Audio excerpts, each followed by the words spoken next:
La parole est à Éric Lejoin, maire du 18e arrondissement. Explication de vote pour le groupe Paris en commun. Merci, monsieur le maire. Je voulais intervenir à mon tour sur ce sujet qui est grave et le faire, je crois, avec la gravité qui convient. D'abord, je voulais, puisque le vœu présenté par les élus du groupe Changer Paris semble le mettre en cause, resaluer avec vraiment beaucoup de sincérité les très gros efforts qui sont faits par la préfecture de police sur la question des scènes ouvertes depuis de nombreuses années. Et moi, je constate dans le 18e un engagement que vous avez décrit, Madame la Préfète, très important, aussi bien contre les trafics que pour soulager l'espace public des policiers nationaux du 18e et de la préfecture de police. Et je crois qu'il est mal avisé de le mettre en cause. D'ailleurs, je voulais saluer aussi le très gros effort réalisé par la police municipale qui, notamment autour des écoles du 18e, nous permet de maintenir une situation sur le plan de l'ordre public et la sécurité relativement acceptable, même si elle est très difficile. Donc merci à la préfecture de police et d'ailleurs, et la procureure de Paris nous l'a redit, les décisions qui sont prises ensuite par la justice sont aussi tout à fait importantes et donc il est très injuste de mettre en cause, comme vous l'avez fait, cette action-là.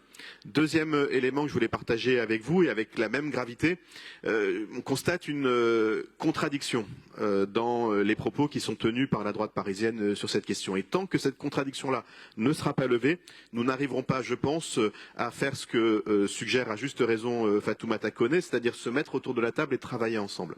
La contradiction, quelle est-elle? Vous constatez que malgré l'immense effort qui est fait aujourd'hui par les structures existantes, la situation ne s'améliore pas, mais vous ne proposez pas d'avancer sur des solutions différentes. Or, les choses sont quand même assez évidentes, si on veut faire mieux, il faut faire différemment. Et donc il faut soutenir l'ensemble des dispositions sur le plan social et sur le plan sanitaire qui doivent nous permettre d'améliorer les choses. Et je voudrais en conclure par là. Il y a des pays qui arrivent. Et c'est pas des pays dirigés par des hippies ou par des gauchistes qui adorent la drogue. Il y a des pays qui arrivent, le Danemark, la Suisse. Pourquoi est-ce que nous, en France, depuis plus de 20 ans, nous sommes en permanence en échec sur cette question?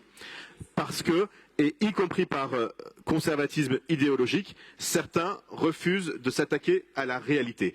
Et la réalité, c'est qu'il faut bien sûr des salles de consommation à moindre risque, bien sûr des lieux de soins, bien sûr soutenir le sevrage et faire tout ça en même temps. Et tant que vous ne l'accepterez pas, nous ne pourrons pas avancer. Donc je vous invite à ouvrir vos horizons, à aller voir ce qui se fait ailleurs. Et je vous promets que nous aussi, en France, on est capable de le faire.